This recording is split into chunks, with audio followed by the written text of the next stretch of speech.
ꯇꯥꯕꯗ ꯃꯔꯨ ꯑꯣꯏꯕ ꯄꯥꯎ कांग्रेस के MP अधीर रंजन प्रेसिडेंट मुर्मू की नुपी ओइबिगी मिंचत थिहनबा याबा वहाई ना हारुबदगी सोनिया गांधी ना लाल हाइगदबनी हाइना बीजेपी दा तक्सनख्रे हाउस अनिदगी तांथोलकबा MP सिंगना पार्लियामेंट कॉम्प्लेक्स दा पुंग यांखैगी ओइबा खुथांग वाकत खोंजंग तंगसिनबा हौख्रे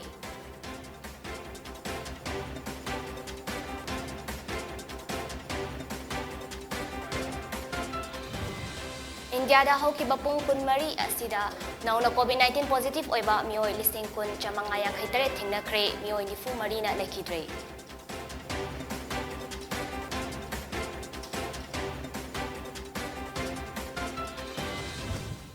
खुरुमजरी नुंथिगी पावमियंग ताबिरबा मया पमनामपो विद्यालक्ष्मी तराम औक्चरी हौजिक पाव संदोन पिजरी कांग्रेस की लुचिंगबा अमा ओइरिबा अधीर रंजन चौधरीना पार्लियामेंट हंदक नौना प्रेसिडेंट ओरखिबा द्रौपदी मुर्मुबु राष्ट्रपति हाइना हाइखिबगा मायोक्ता अचौबा इरांग अमा बीजेपी ना हौरख्रे अधीर रंजन चौधरी नदी वाफम अदु सोइदना हाइखिबनी महांगना अदुगुमा वाफम अतमना हाइगे यावना हाइखिबा लेते हाइना सिंगदोरकली बीजेपी पार्टी नदी मैरितगी मैजाउबी हौनबा थांगै सेंगना होटनबनी हाइना कन्ना यानिंगदबा फोंदोख्रे नाकल अमरोमदा श्रीमती ईरानीना अधीर रंजन चौधरीना सिजिनरिबा वहाई अदु प्रेसिडेंट बु इकाइबा पीबनी कांग्रेस पार्टी असी ट्राइबल गी मायोक्ता लेबा लाइरबगी मायोक्ता अमदी नुपी सिंगे मायोक्ता लेबा party अमनी हाइना मरासिखी finance minister सीतारामना Adhir Ranjan चौधरीना राष्ट्रपति हाइना प्रेसिडेंट हाइखिबा अदु नुपीगी इकाइ खुमनबा मांगबा याबा अमदी जेंडर डिस्क्रिमिनेशन तौबा वहाइनी हाइना फोंदोखी कांग्रेस की लुचिंगबी ओइरिबी सोनिया गांधी ना पार्टी की माइकैदगी लाले हाइना हाइजगदबनी हाइना तक्सिनखी बीजेपी मणिपुर प्रदेश नसु कैसांपा जंक्शन दा खोंजंग जंक्शन बगलोइनना कांग्रेस की MP सुधीर रंजन चौधरी की मितम मैथादुना कन्ने यानिंगदबा फोंदोख्रे यानिंगदबा उत्पगी खोंजंग अदु बीजेपी की प्रेसिडेंट ए सरदाना लुचिंगदुना यामलबा बीजेपी की थौमी सिंगा लोइनना बीजेपी ऑफिस तगी थोलक चंगसिनखिबनी पाउमी सिंगदा वा ngangbada ए सरदाना कांग्रेस की MP की अदुगुंबा नुपी अमबु उसितबा ट्राइबल अमदा हंथबा मियेंग येंगबा वहाई सीजन नबकीदमा कांग्रेस की लुचिंगबी ओइरिबी सोनिया गांधीना लेबाक मियामदा लाले हाइजगदबनी हाइना तक्सिनखी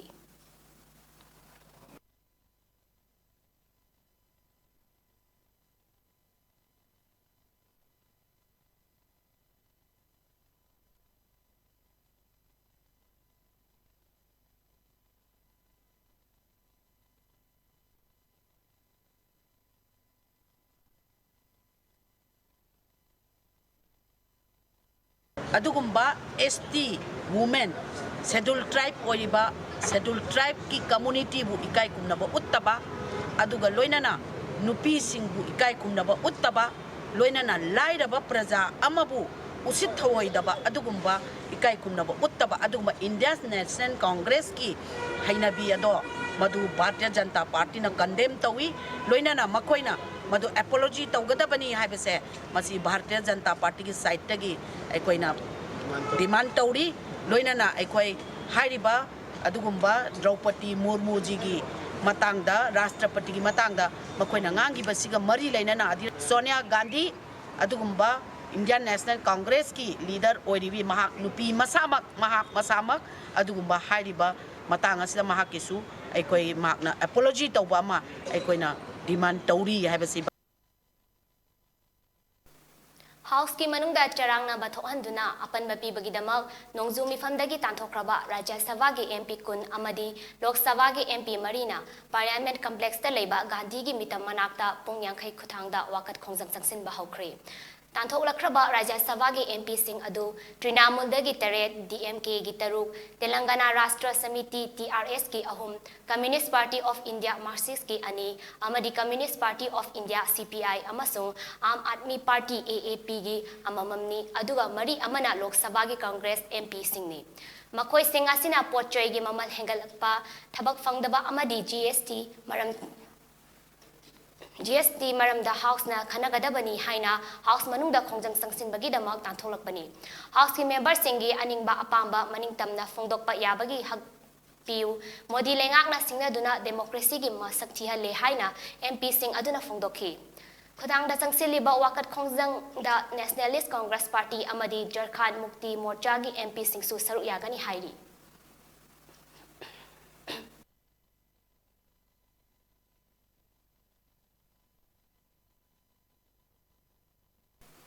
ꯂꯤꯁꯤꯡ 2010 ꯂꯝꯐꯦꯜ ꯁꯨꯄꯔꯃꯥꯔꯀꯦꯠꯇ ꯁꯦꯀꯦꯟ ꯍꯦꯟ ꯌꯣꯟꯗꯨꯅ ꯂꯥꯛꯂꯕ ꯗꯨꯀꯥꯟ ꯐꯝꯕꯁꯤꯡ ꯀꯩꯊꯦꯜ ꯁꯥꯈꯤꯕꯗꯒꯤ ꯃꯐꯝ ꯄꯤꯕꯤꯗ꯭ꯔꯦ ꯍꯥꯏꯅ ꯁꯦꯜꯐ ꯑꯦꯝꯄ꯭ꯂꯣꯏꯃꯦꯟꯠ ꯌꯨꯠ ꯑꯦꯁꯣꯁꯤꯌꯦꯁꯟꯒꯤ ꯁꯦꯀ꯭ꯔꯦꯇꯔꯤ ꯆꯤꯔꯣꯝ ꯅꯤꯇꯦꯁ꯭ꯋꯔꯤꯅ ꯃꯔꯤ ꯂꯩꯅꯕꯁꯤꯡꯒꯤ ꯄꯨꯛꯅꯤꯡ ꯆꯤꯡꯁꯤꯜꯂꯛꯂꯤ꯫ ꯉꯁꯤ ꯃꯅꯤꯄꯨꯔ ꯄ꯭ꯔꯦꯁ ꯀ꯭ꯂꯕꯇ ꯄꯥꯡꯊꯣꯛꯄ ꯄꯥꯎꯃꯤꯁꯤꯡꯒ ꯎꯅꯕ ꯑꯃꯗ ꯅꯤꯇꯦꯁ꯭ꯋꯔꯤꯅ ꯍꯥꯏ ꯍꯥꯟꯅ ꯂꯩꯔꯝꯕ ꯁꯨꯄꯔꯃꯥꯔꯀꯦꯠ ꯑꯗꯨ ꯐꯤꯕꯝ ꯐꯠꯇ꯭ꯔꯦ ꯁꯦꯝꯒꯠꯂꯒꯅꯤ ꯍꯥꯏꯗꯨꯅ ꯃꯍꯨꯠꯀꯤ ꯃꯈꯥꯗ ꯁꯦꯝꯒꯠꯈꯤ꯫ ꯑꯗꯨꯕꯨ ꯍꯧꯖꯤꯛ ꯁꯥꯕ ꯂꯣꯏꯔꯕ ꯃꯇꯨꯡꯗ ꯍꯥꯟꯅ ꯃꯐꯝ ꯑꯁꯤꯗ ꯗꯨꯀꯥꯟ ꯐꯝꯂꯝꯕꯁꯤꯡ ꯑꯃꯠꯇ ꯗꯨꯀꯥꯟ ꯐꯝꯍꯟꯗ꯭ꯔꯦ꯫ ꯃꯗꯨꯒꯤ ꯃꯍꯨꯠꯇ ꯗꯨꯀꯥꯟꯁꯤꯡ ꯑꯗꯨꯗ ꯐꯣꯟ ꯅꯝꯕꯔ ꯊꯦꯠꯇꯨꯅ ꯗꯨꯀꯥꯟ ꯁꯥꯟꯖꯔꯤ ꯍꯥꯏꯅ ꯁꯥꯟꯗꯣꯛꯅꯕ ꯃꯑꯣꯡꯗ ꯊꯕꯛ ꯆꯠꯊꯕ ꯍꯧꯔꯦ꯫ ꯍꯥꯟꯅ ꯐꯝꯕ ꯃꯤꯑꯣꯏꯁꯤꯡ ꯅꯠꯇꯕ ꯀꯌꯥꯗ ꯈꯨꯗꯣꯡꯆꯥꯕ ꯄꯤꯈ꯭ꯔꯦ꯫ ꯋꯥꯅ ꯍꯤꯡꯅꯕꯒꯤ ꯂꯥꯟꯐꯝꯗ ꯁꯨꯄꯔꯃꯥꯔꯀꯦꯠ ꯑꯁꯤ ꯐꯤꯕꯝ ꯐꯠꯇ꯭ꯔꯤꯉꯩ ꯃꯇꯝꯗꯒꯤ ꯁꯦꯀꯦꯟ ꯍꯦꯟ ꯌꯣꯟꯗꯨꯅ ꯂꯥꯛꯈꯤꯕꯅꯤ꯫ ꯑꯗꯨꯕꯨ ꯍꯧꯖꯤꯛꯇꯤ ꯃꯈꯣꯏꯒꯤ ꯃꯐꯝ ꯄꯤꯕꯤꯗ꯭ꯔꯦ ꯍꯥꯏꯅ ꯄꯦꯟꯗꯕ ꯐꯣꯡꯗꯣꯔꯛꯂꯤ꯫ ꯍꯤꯔꯝ ꯑꯁꯤꯒꯤ ꯃꯇꯥꯡꯗ ꯃꯍꯨꯠ ꯃꯤꯅꯤꯁꯇꯔꯗ ꯑꯃꯗꯤ ꯃꯍꯨꯠꯀꯤ ꯃꯦꯌꯔꯗ ꯆꯦ ꯍꯟꯖꯤꯟ ꯍꯟꯖꯤꯟ ꯊꯥꯖꯤꯟꯈꯤꯕ ꯂꯩꯔꯦ ꯑꯗꯨꯕꯨ ꯉꯁꯤ ꯐꯥꯎꯕ ꯊꯕꯛꯇ ꯑꯣꯟꯊꯣꯛꯄꯤꯗ꯭ꯔꯤ꯫ ꯍꯤꯔꯝ ꯑꯁꯤꯒꯤ ꯃꯇꯥꯡꯗ ꯆꯤꯐ ꯃꯤꯅꯤꯁꯇꯔ ꯑꯦꯟ ꯕꯤꯔꯦꯟꯅ ꯃꯤꯠꯌꯦꯡ ꯆꯪꯕꯤꯗꯨꯅ ꯍꯥꯟꯅ ꯗꯨꯀꯥꯟ ꯐꯝꯖꯔꯝꯂꯤꯕꯁꯤꯡꯒꯤ ꯑꯋꯥꯕ ꯑꯁꯤ ꯎꯕꯤꯌꯨ ꯍꯥꯏꯅ ꯐꯣꯡꯗꯣꯔꯛꯈ꯭ꯔꯦ꯫ ꯃꯄꯁꯤꯡꯒꯤꯗꯤ ꯐꯪꯍꯟꯕꯤꯒꯅꯤ ꯄꯤꯕꯤꯒꯅꯤ ꯍꯥꯏꯗꯨꯅ ꯑꯌꯥꯕ ꯊꯥꯖꯕ ꯀꯌꯥ ꯄꯤꯔꯛꯈꯤ꯫ ꯗꯨꯀꯥꯟ ꯁꯥꯕ ꯂꯣꯏꯔꯦ ꯑꯩꯈꯣꯏꯅꯗꯤ ꯑꯣꯐꯤꯁꯤꯌꯦꯜ ꯑꯣꯏꯅ ꯄꯤꯕꯤꯔꯛꯀꯅꯤ ꯌꯦꯟꯊꯣꯛꯄꯤꯔꯒꯅꯤ ꯈꯟꯖꯕꯅꯤ꯫ ꯁꯥꯔꯕ ꯂꯣꯏꯕ ꯗꯨꯀꯥꯟꯁꯤꯡꯗꯨꯒꯤ ꯃꯃꯥꯡꯗ ꯃꯣꯕꯥꯏꯜ ꯅꯝꯕꯔ ꯊꯦꯠꯇꯨꯅ ꯗꯨꯀꯥꯟ ꯁꯥꯟꯖꯔꯤ ꯌꯣꯟꯖꯔꯤ ꯊꯦꯠꯂꯛꯄꯗꯒꯤ ꯁꯌꯥꯒꯤ ꯃꯦꯝꯕꯔꯁꯤꯡꯗ ꯆꯠꯂꯒ ꯃꯔꯤ ꯂꯩꯅꯕ IMCꯁꯤꯡꯗ ꯎꯅꯖꯔꯤ꯫ ꯑꯗꯨꯕꯨ ꯑꯩꯈꯣꯏꯒꯤꯗꯤ ꯗꯨꯀꯥꯟ ꯂꯩꯇ꯭ꯔꯦ ꯍꯥꯏꯕꯤꯔꯛꯈꯤ꯫ ꯃꯇꯝ ꯁꯥꯡꯅ ꯃꯐꯝꯁꯤꯗ ꯐꯝꯖꯔꯛꯂꯕ ꯋꯥꯖꯔꯛꯂꯕ ꯑꯩꯈꯣꯏꯒꯤ IMCꯅ ꯑꯩꯈꯣꯏꯒꯤ ꯍꯛ ꯈꯨꯗꯤꯡꯃꯛ ꯄꯤꯔꯦ꯫ ꯑꯗꯨꯅ ꯏꯀꯥꯏ ꯈꯨꯝꯅꯖꯔꯤꯕ ꯁꯥꯔ ꯕꯤꯔꯦꯟ ꯑꯃꯗꯤ ꯃꯍꯨꯠ ꯃꯤꯅꯤꯁꯇꯔ ꯋꯥꯏ ꯊꯣꯛꯆꯥꯟ ꯑꯅꯤꯅ ꯃꯤꯠꯌꯦꯡ ꯆꯪꯕꯤꯔꯒ ꯁꯌꯥ ꯑꯦꯁꯣꯁꯤꯌꯦꯁꯟꯒꯤ ꯋꯥꯖꯔꯛꯂꯕ ꯃꯦꯝꯕꯔꯁꯤꯡꯒꯤ ꯑꯋꯥꯕꯁꯤꯡ ꯄꯤꯔꯒ ꯑꯩꯈꯣꯏꯒꯤ ꯁꯛꯇꯤꯄꯨꯔ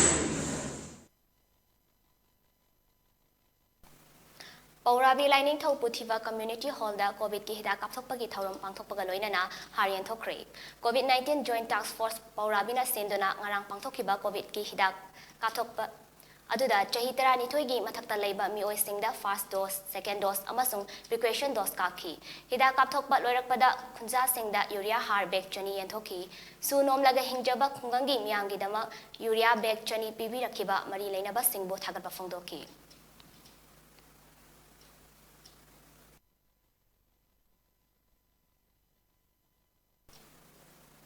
ꯄꯥꯎꯒꯤ ꯃꯔꯛ ꯊꯠꯅ ꯑꯇꯦꯟꯕ ꯕ꯭ꯔꯦꯛ ꯑꯃꯇꯪ ꯂꯧꯃꯤꯟꯅꯁꯤ꯫ UGCꯅ ꯑꯄ꯭ꯔꯨꯚ ꯇꯧꯔꯕ Shivalik institute of paramedical technology Chandigarh ꯁꯤꯄꯦꯠ ꯑꯃꯗꯤ ꯁꯔꯁꯋꯇꯤ ꯒ꯭ꯔꯨꯞ ꯑꯣꯐ ꯀꯣꯂꯦꯖꯇ ꯅꯔꯁꯤꯡ, ꯄꯦꯔꯥꯃꯦꯗꯤꯀꯦꯜ, ꯐꯥꯔꯃꯥꯁꯤ, ꯐꯤꯖꯤꯑꯣꯊꯦꯔꯥꯄꯤꯅꯆꯤꯡꯕ ꯇꯝꯕꯤꯅꯤꯡꯕꯁꯤꯡꯅ ꯑꯦꯗꯃꯤꯁꯟ ꯇꯧꯕꯤꯕ ꯌꯥꯔꯒꯅꯤ꯫ ꯑꯣꯐꯔ ꯇꯧꯖꯔꯤꯕ ꯀꯣꯔꯁꯁꯤꯡ ꯑꯗꯨꯗꯤ ꯅꯔꯁꯤꯡꯗ, ꯄꯦꯔꯥꯃꯦꯗꯤꯀꯦꯜꯗ, ꯐꯥꯔꯃꯥꯁꯤꯗ ꯑꯃꯗꯤ ꯐꯤꯖꯤꯑꯣꯊꯦꯔꯥꯄꯤꯗ꯫ ꯀꯣꯔꯁꯁꯤꯡ ꯑꯁꯤ ꯇꯝꯕꯤꯅꯤꯡꯕꯁꯤꯡꯅ ꯏꯟꯁꯇꯣꯜꯃꯦꯟꯠ ꯕꯦꯁꯤꯁꯇ ꯐꯤ ꯊꯤꯕ ꯌꯥꯕꯒꯤ ꯈꯨꯗꯣꯡꯆꯥꯕꯁꯨ ꯄꯤꯖꯔꯤ꯫ ꯂꯣꯏꯅꯅ ꯅꯨꯄꯥ ꯑꯃꯁꯨꯡ ꯅꯨꯄꯤꯒꯤ ꯁꯦꯄꯔꯦꯠ ꯍꯣꯁꯇꯦꯜ ꯐꯦꯁꯤꯂꯤꯇꯤꯁꯨ ꯂꯩꯒꯅꯤ ꯑꯃꯗꯤ ꯇꯝꯕ ꯂꯣꯏꯔꯕ ꯃꯇꯨꯡ 100% ꯖꯣꯕ ꯄ꯭ꯂꯦꯁꯃꯦꯟꯠꯁꯨ ꯄꯤꯖꯒꯅꯤ꯫ ꯑꯀꯛꯅꯕ ꯁꯤꯠꯅꯤ꯫ ꯂꯥꯁꯠ ꯗꯦꯠ ꯑꯣꯐ ꯑꯦꯗꯃꯤꯁꯟꯅ ꯖꯨꯂꯥꯏ 31ꯅꯤ꯫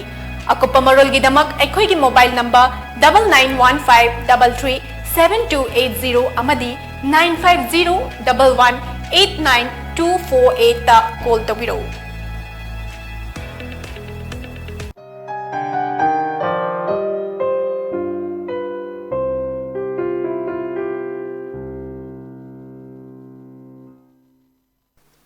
ꯕ꯭ꯔꯦꯛꯀꯤ ꯃꯇꯨꯡꯗ ꯃꯌꯥꯝꯕꯨ ꯇꯔꯥꯝꯅ ꯑꯣꯛꯆꯔꯤ꯫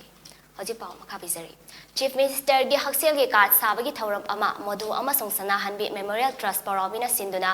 ꯒꯦꯝ ꯄꯕ꯭ꯂꯤꯛ ꯁ꯭ꯀꯨꯜ ꯄꯧꯔꯥꯕꯤꯗ ꯉꯔꯥꯡ ꯄꯥꯡꯊꯣꯛꯈ꯭ꯔꯦ꯫ ꯊꯧꯔꯝ ꯑꯗꯨꯗ ꯇ꯭ꯔꯁꯠ ꯑꯁꯤꯒꯤ vice president Wangkhemcha, Pourabi development ꯀꯝꯃꯤꯇꯤꯒꯤ ꯄ꯭ꯔꯦꯁꯤꯗꯦꯟꯠ ꯀꯦ ꯀꯂꯥꯆꯥꯟ, ꯋꯥꯏꯇꯣꯟ ꯒ꯭ꯔꯥꯝ ꯄꯟꯆꯥꯌꯠꯀꯤ ꯎꯄ ꯄ꯭ꯔꯙꯥꯟ M. ꯑꯦꯂꯥꯡꯕꯝ ꯄ꯭ꯔꯦꯝꯖꯣꯏ, ꯄꯧꯔꯥꯕꯤ ꯋꯥꯏꯔꯤ,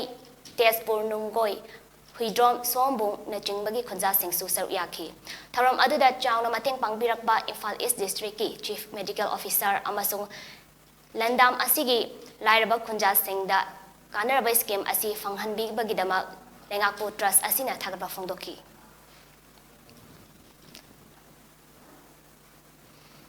ꯑꯣꯜ ꯀ꯭ꯂꯕ ꯑꯣꯔꯒꯅꯥꯏꯖꯦꯁꯟ ꯑꯦꯁꯣꯁꯤꯌꯦꯁꯟ ꯑꯃꯗꯤ ꯃꯩꯔꯥꯄꯥꯏꯕꯤ ꯂꯨꯞ ꯑꯀ꯭ꯋꯥꯝ ꯂꯨꯞ ꯀꯪꯂꯩꯄꯥꯛꯅ Luk asigi mayai losyangda ngarang Integrity Protection Day pangthokre. Ing kumja lising ani amagi June 13 da Government of India amadi NSN IM anigi marakta sathakiba Bangkok Treaty Agreement da without territories limit haiba wahai hapchinduna Manipur gi ngangkhai da singnarakpadagi miyam na ihauhauki.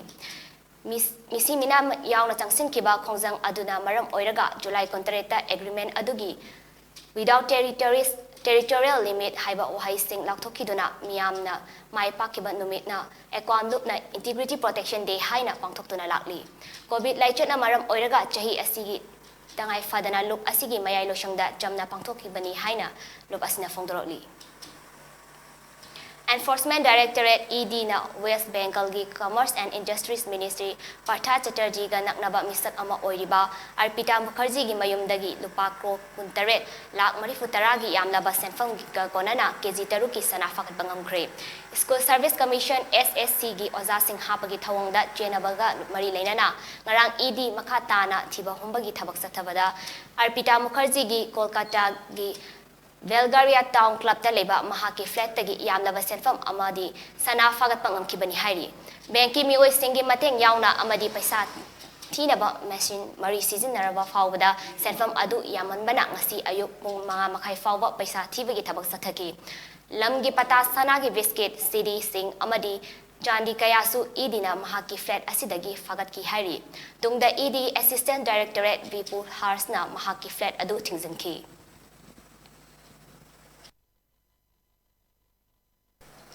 Union Health Ministry gi data gi matung inna India da hokiba pungkun mari asida nauna COVID-19 positive oiba mioi listing kuntra manga yang khaitare thingna khre amadi mioi nifu mari na laikidre masiga tharaga hojik fawda laichat asina maram oiraga laikidaba migi masing punna lak manga listing kuntaru chani taramathoi oikibaga loinana hojik India da COVID na naduna leiba mioi gi migi masingna la ama lising ni futaru chahum kun humdoi da hanthakre positivity rate na chada manga dasmik ama nipan oiki amasung fagat pagi chang na chada mari futra nipan dasmik mari taret oiki health ministry gi matung ina hojik fawbada laina asidagi ngakthokna ba leibak asigi oina kro chani ga hum hena COVID vaccine kapthokre hairi laicet asina lekidaba mioi ni fuma ri asi Kerala dagi mioi tarani thoi Maharashtra dagi Nipan, West Bengal dagi mga Delhi, Jammu Kashmir, Karnataka, Madhya Pradesh, Manipur, amadi Tripura dagi mioi ani amasung Assam, Chhattisgarh, Chandigarh, Himachal Pradesh, Mizoram, Odisha, amadi Sikkim dagi mioi amamam ni hairi. Losilak pada maru iba pau amkah nabisari. Congress ki MP Sudhir Ranjana President Murmur gi nupi oibigi michat thihanba yaba wahina harubadagi Sonia Gandhi na lale haigadamni haina BJP da sankri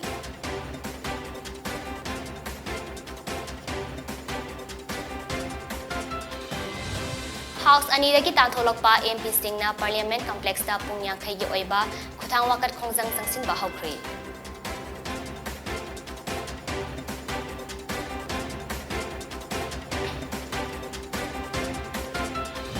India da hokiba pungkun mari asida nauna COVID-19 positive oiba mioi listing kun chamanga yang khitare thingna khre mioi ni fu mari na nekhidre